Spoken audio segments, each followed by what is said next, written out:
আম খেতে আমরা সকলেই কম বেশি ভালোবাসি, আর সেটা যদি হয় পাকা আমের পিউরি দিয়ে পাটিসাপটা।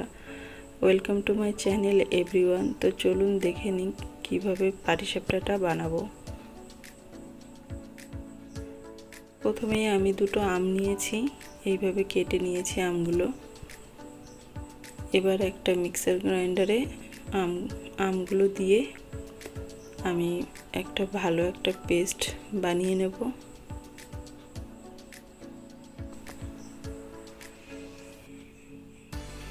তো আমার এইরকম হয়েছে পেস্টটা, আমি একটু জল ব্যবহার করিনি।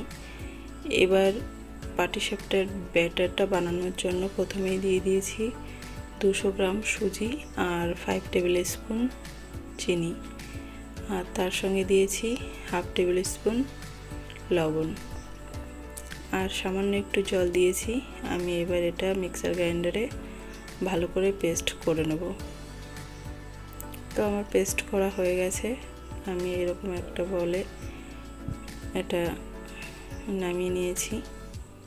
আমার ঘনত্বটা ঠিক এরকম হয়েছে। এখন এটা অনেকটা গাঢ় আছে। এবার আমি এর মধ্যে দিয়ে দেবো যে আমের পিউরিটা বানিয়েছি তার হাফটা দেব এখানে। তো আমি এটাকে এখন ভালো করে মিক্স করে নেব।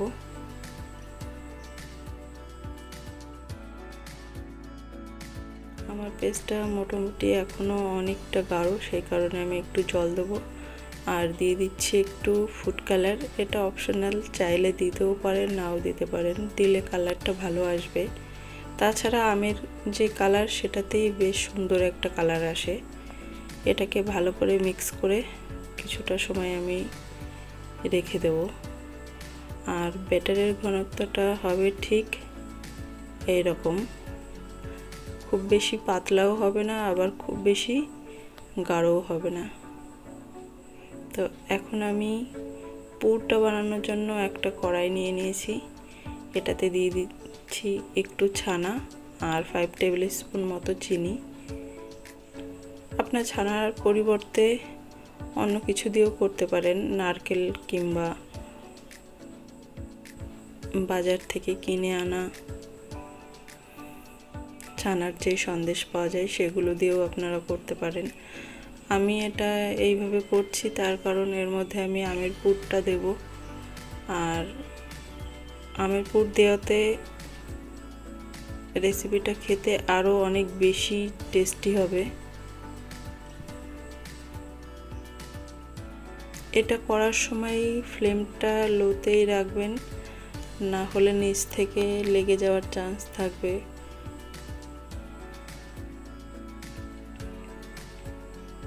আমি এই পুরো রান্নাটা করব প্রায় 5 থেকে 7 মিনিট।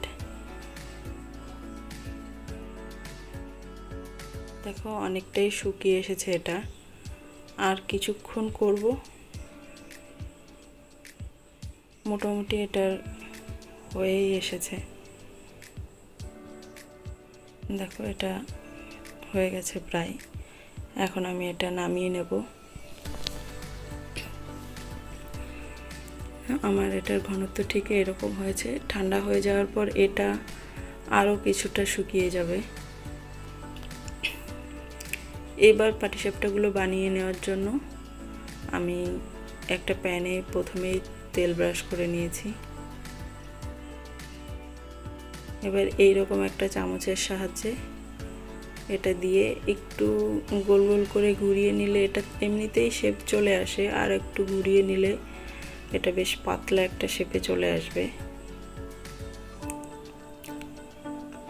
আর এটা করার সময় অবশ্যই লো ফ্লেমে করবে, না হলে নিচ থেকে তাড়াতাড়ি পুড়ে যাবে আর ভেতরটা ভালো করে সিদ্ধ হবে না।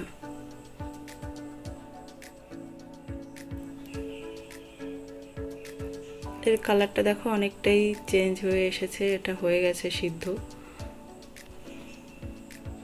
এবার আমি যেই পুরটা বানিয়ে রেখেছিলাম সেটা দিয়ে আস্তে আস্তে রোল করে নেব। এটা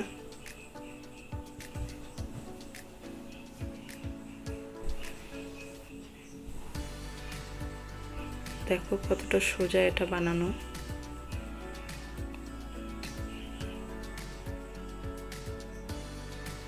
একইভাবে আমি আরও একটা করে দেখাচ্ছি।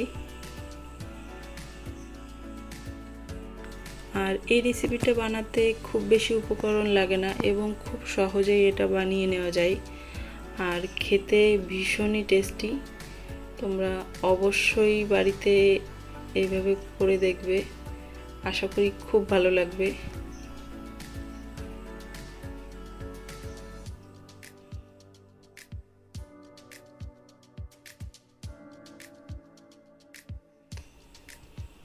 তো আমার এটাও হয়ে গেছে প্রায়। আমি এটাতে পুর দিয়ে আস্তে আস্তে রোল করে নেব। আমি যে পরিমাণ সব কিছু ব্যবহার করেছি সেখান থেকে আমার সাতটা মতো হয়েছে পাটিসাপটা।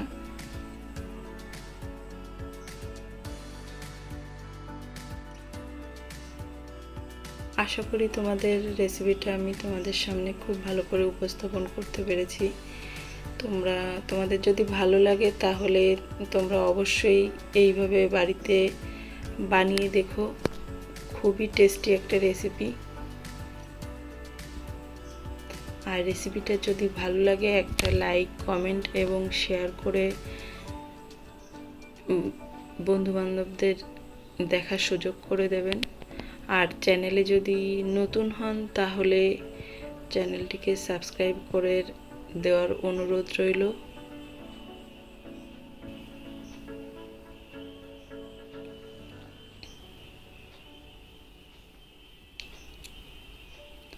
তো দেখা হবে অন্য কোনো ব্লগে। দেখো পাটিসাপটাগুলো কতটা নরম হয়েছে। বাই, ভালো।